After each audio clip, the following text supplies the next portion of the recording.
This is Anton Viljoen. His family has been fruit growers for 5 generations, and he's farmed in the Hex River Valley for the last 31 years. ASV Boerdery supplies 2 million cartons of fruit per year. Every day, 15 trucks leave the farm for the docks, where the fruit is exported. But with plans to develop toll roads on the N1 and N2 highway, a major route for many fruit growers, the future of their business is at risk. It's going to have a tremendous influence on our cost, and I would say roughly between 4 to 5% it's going to add onto the cost. And already we had all this increases in the electricity, and everything is just going up and up. Our labourers are going to suffer tremendously. We're exporting fruit here, from Colesville, every day about 12 to 15 containers going to Cape Town, and that's going to be now cost here in the Kloof here. It's the first toll gate. That's going to be a cost. The next one is the Huguenot Tunnel. It's another cost, and apparently they want to do one near Cape Town, Joosterberg-Vlakte, and that will add another cost. And remember, the lorries must go there and go back 12 times a day. It's going to be quite costly. 7 days a week, taking the fruit to the Cape Town docks. And the only way we can save, is by just getting less people, employing less people to save the money, because the other is fixed cost. Viljoen is just one of many business owners in the area with similar concerns. A toll road between De Doorns and Worcester is expected to cost grape producers an extra 5 million rand a year and add about 30 cents to the price of a carton of grapes. The city of Cape Town, which declared a formal intergovernmental dispute, is up in arms, saying the approval of the toll roads is unconstitutional and unlawful. When the Minister of Environmental Affairs gave the environmental authorization, he did not take into account the socio-economic impact of tolling. So that has been a common and consistent concern that the city's raised for almost 10 years. And we're now at a point where SANRAL have announced preferred bidders and construction dates, and that concern has not been addressed. Well, from the Department of Transport, basically we have instructed SANRAL to hold its fire on its tolling programs, both in Gauteng and also here in the Western Cape. Because we agree with the city that we really need to look hard and fast at the challenges and whether really we need to be spending as much as we are on the proposed Winelands tolling program.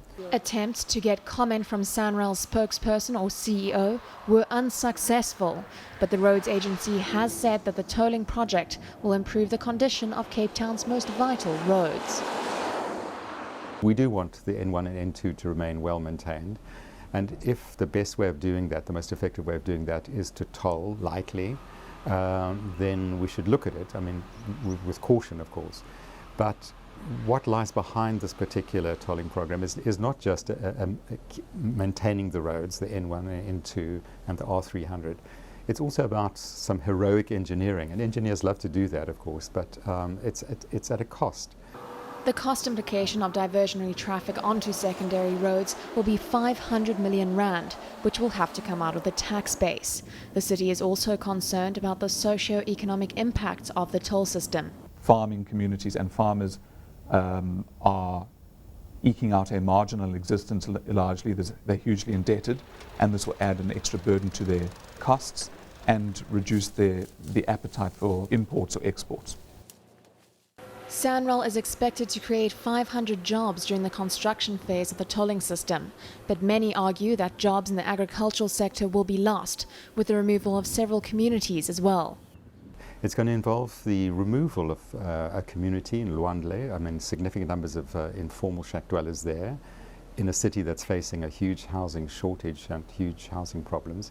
It's also going to have to move some other established houses as well in the area. Poorer communities, largely black communities living on the outskirts of the city, will be disproportionately affected.